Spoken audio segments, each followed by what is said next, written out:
Olá, meu nome é Joyce Castro, sou formada em Química, atualmente faço mestrado na área ambiental do Centro de Desenvolvimento da Tecnologia Nuclear e venho atuando como pesquisadora química no projeto GasBras.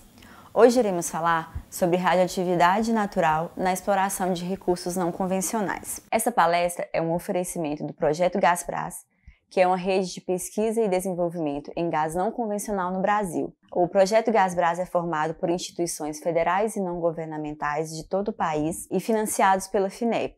São equipes multidisciplinares de faculdades como a USP, a UERJ, a Federal da Bahia e do Rio Grande do Sul, a PUC do Rio Grande do Sul, a Federal de Minas Gerais e o CDTN, que é o Centro de Desenvolvimento da Tecnologia Nuclear.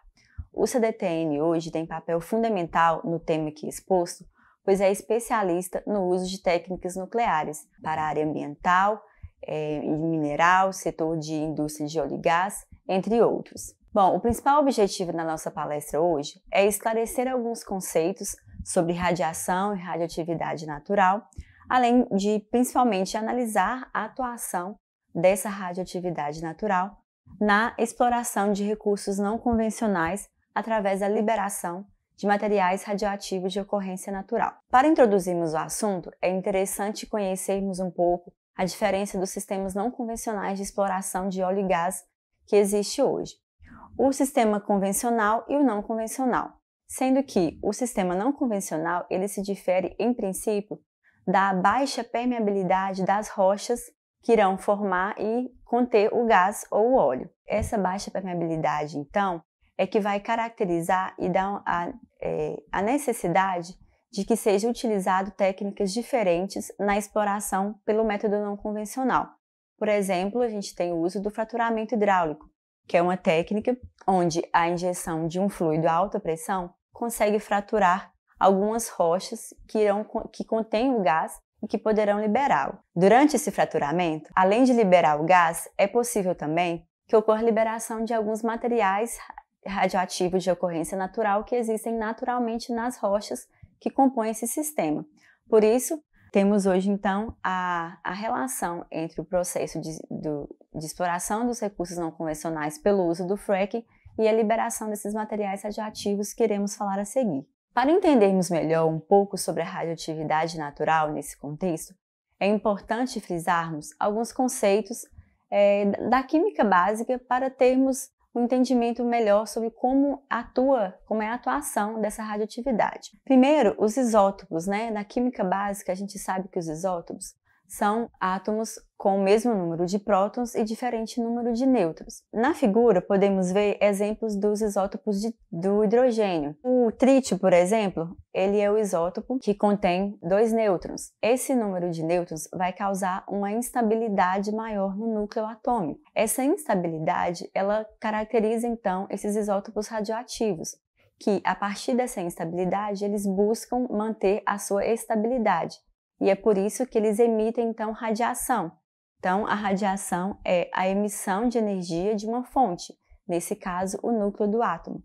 Então, a radioatividade ela pode ser descrita como a capacidade de um núcleo atômico em emitir radiação, ou seja, energia, de forma espontânea. Então, todos os isótopos radioativos que temos hoje, eles são isótopos instáveis e tendem a buscar a estabilidade a partir da emissão de radiação. Essas radiações emitidas por esses isótopos podem ser de diferentes tipos. Por exemplo, partícula alfa, beta, raio-x, raios gama e partículas de nêutron. Essas diferentes partículas, elas possuem suas particularidades, diferentes poderes de ação e penetração. O raio-x, por exemplo, é um tipo de radiação muito conhecido e utilizado hoje em dia, que a gente conhece na medicina, né, que é um dos exemplos do uso da radiação na medicina hoje. Esses isótopos radioativos, eles buscam a estabilidade e para isso eles emitem radiação.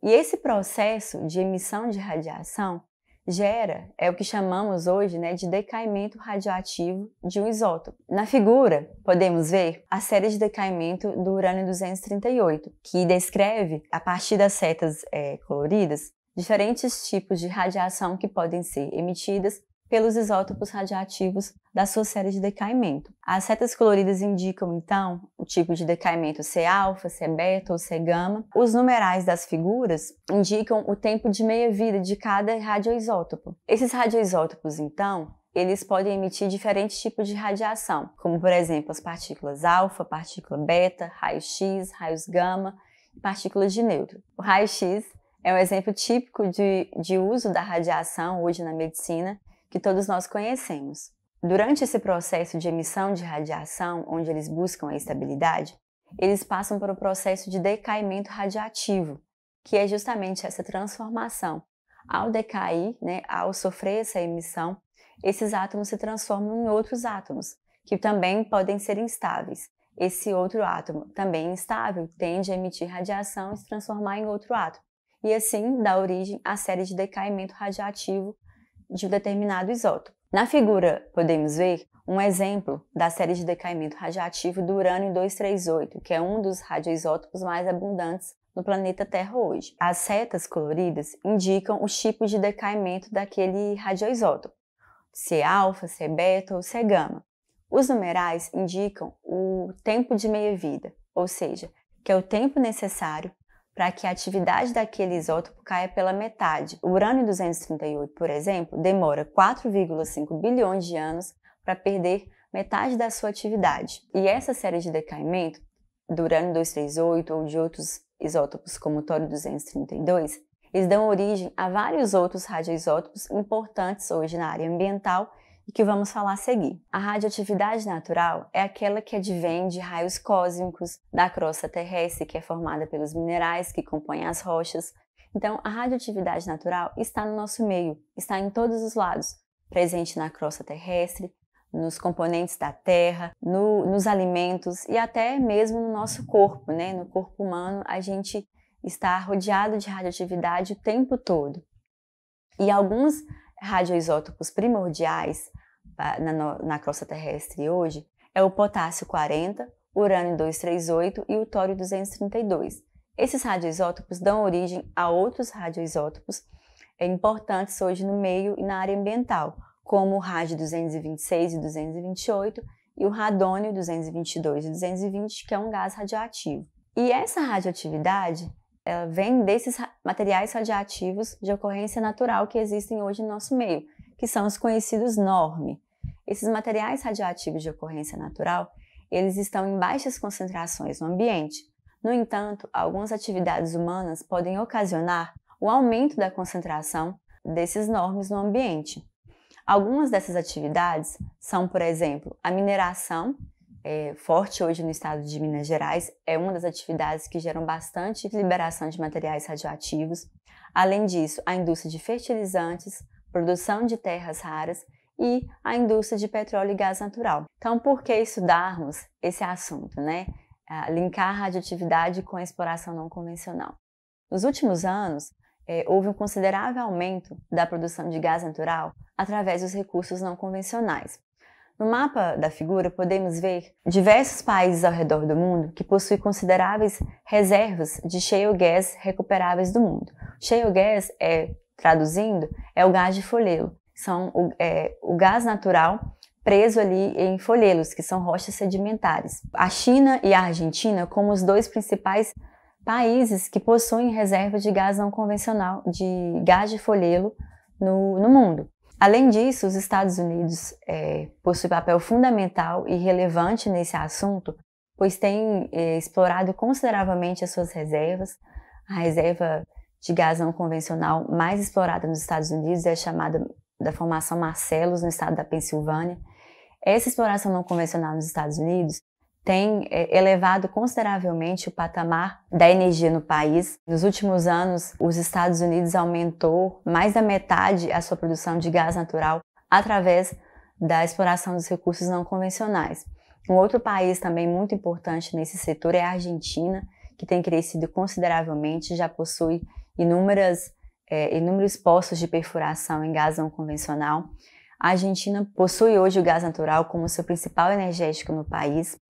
E essas explorações ocorrem na formação Vaca Morta, que é a formação da bacia de Neuquén, onde possui inúmeras reservas desse gás de folheto e hoje tem elevado o país da Argentina a níveis de desenvolvimento muito altos devido à exploração desse gás. Mas e o Brasil? O Brasil não possui exploração não convencional, mas já existem inúmeras pesquisas sobre as bacias sedimentares brasileiras a fim de descobrir o potencial de exploração desses recursos não convencionais no Brasil. E dentro desse tema é que está inserido o projeto GasBras, explorando essas pesquisas sobre as bacias sedimentares brasileiras. Explicando um pouco melhor o que é o fracking, que é a técnica de fraturamento hidráulico utilizada nos sistemas não convencionais, na figura a gente pode ver o exemplo de um poço de perfuração que se utiliza o fracking. O que ocorre é o seguinte: um volume muito grande de água, mais de bilhões de litros de água, são misturados com aditivos químicos. Esse fluido de fraturamento, ele é inserido em um poço vertical e horizontal a alta pressão. Esse fluido, contendo aditivos químicos a alta pressão, é capaz, então, de fraturar a rocha que contém o gás. Nesse fraturamento, ocorre, então, a liberação do gás que irá fluir pelo poço até a superfície para ser recuperado. Um dos aditivos químicos utilizados nesse fluido é a areia.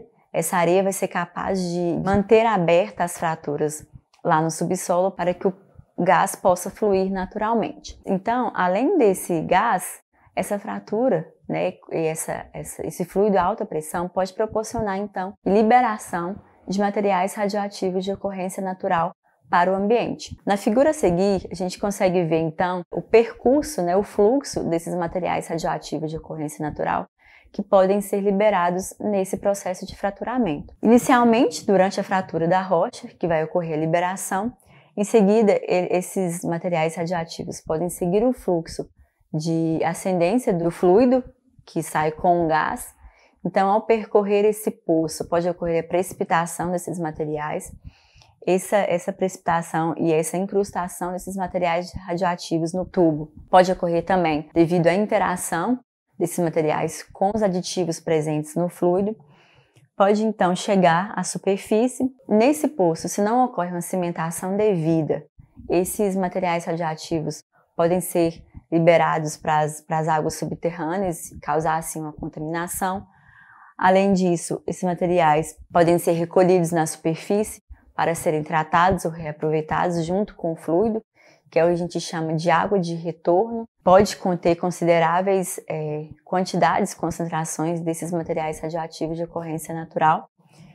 Ao serem colocados em caminhões para serem levados ao local devido de descarte, pode ocorrer vazamento. Ou seja, esses materiais radioativos de ocorrência natural presentes ali no ambiente podem entrar no fluxo natural da geoquímica natural, daquele local, podendo chegar a solos, a águas, a ambientes e ocorrer assim algum tipo de contaminação. Esses materiais radioativos de ocorrência natural, ou também chamados de radionuclídeos, eles podem estar presentes em diferentes etapas do processo de exploração de gás ou óleo, como por exemplo na água de produção e nas incrustações e nos lodos formados nos canos e nos tubos de exploração. A tabela a seguir mostra alguns exemplos de radionuclídeos e as suas concentrações que podem ser encontradas nesses devidos locais. Pode-se destacar, por exemplo, o rádio 226, que é um radionuclídeo. Na incrustação, por exemplo, ele pode atingir a marca de 15.000 becquerel por grama, que é a unidade de concentração desses radionuclídeos. Aqui as figuras a seguir trazem alguns exemplos das incrustações que podem ser formadas nos tubos, nas tubulações dos equipamentos durante a exploração de gás ou óleo não convencional. Essas incrustações, então, podem ser devidamente separadas e levadas a descarte, pois a partir de certo momento, os tubos com certo volume de incrustação não pode ser mais usado durante o processo. Então, com isso, temos alguns problemas associados a esse processo.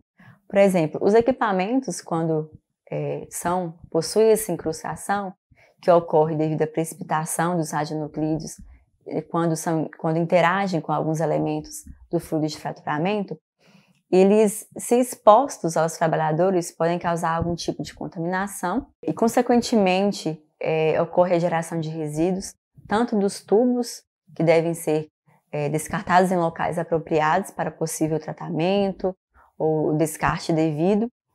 E esses NORMs, né, esses materiais radioativos, podem sim, então, chegar aos solos e às águas, causando possíveis contaminações de águas potáveis. Além disso, existe também muitos estudos na literatura que falam sobre problemas associados, problemas em pessoas da comunidade próxima a postos de exploração, devido a substâncias químicas presentes no fluido de fraturamento. Quando falamos sobre regulação, temos a Agência Internacional de Energia Atômica, que é o órgão maior no setor de tecnologia nuclear. A agência tem sede em Viena, na Áustria, e é quem regulamenta, né, toda a parte do setor de tecnologia nuclear ao redor do mundo. Em quesito, no âmbito nacional, a gente tem a CNEM, que é a Comissão Nacional de Energia Nuclear, que é uma instituição associada à agência internacional e é quem regulamenta todo o setor de energia nuclear no Brasil, assim como a questão de materiais radioativos e de rejeitos, né? A CNEM ela tem hoje uma norma de 2014 que trata sobre gerência de rejeitos radioativos de baixo e médio nível de radiação e que descreve alguns limites para a indústria de óleo e gás em relação à formação e liberação dessas incrustações nesses tubos nos equipamentos utilizados na indústria. Concluindo então o tema aqui exposto, podemos perceber que a radioatividade ela está presente no nosso dia a dia e é muito importante em vários aspectos, né? Infelizmente a radioatividade hoje ainda tem um certo receio diante da população e da sociedade. Quando se fala em radiação, as pessoas pensam apenas em bomba, em reator nuclear, mas não, a radioatividade hoje tem atuação em vários aspectos, em várias áreas, né? Na saúde, na área ambiental, na parte de geologia. Então, é importante sim conhecermos esses conceitos. É um tema assim de grande complexidade, até dentro das próprias indústrias, onde a radioatividade está mais inserida, ainda existe um certo preconceito, ainda existe um certo receio de se falar sobre a radioatividade. Então, a gente sabe da necessidade e da importância da introdução de medidas de proteção radiológica nesses ambientes industriais para que os funcionários e os trabalhadores sejam protegidos desses níveis de radiação que, apesar de inicialmente serem baixos, já se sabe que realmente ocorre sim a liberação e o aumento desses materiais radioativos de ocorrência natural através dessas atividades industriais. E a partir disso, a necessidade então de um controle e de otimização da exposição e desses processos que envolvem a radioatividade. Bom, deixo então algumas referências para quem se interessar mais sobre o assunto, quiser pesquisar a fundo um pouco mais. Gostaria de agradecer imensamente à Rede Gasbras Minas Gerais pela oportunidade de expor sobre o assunto. As nossas pesquisas ainda estão em andamento. Peço que fiquem ligados nos nossos conteúdos digitais para saber, né, mais sobre o assunto. Deixe os meus contatos para quem se interessar mais e quiser discutir algo futuramente. Muito obrigada!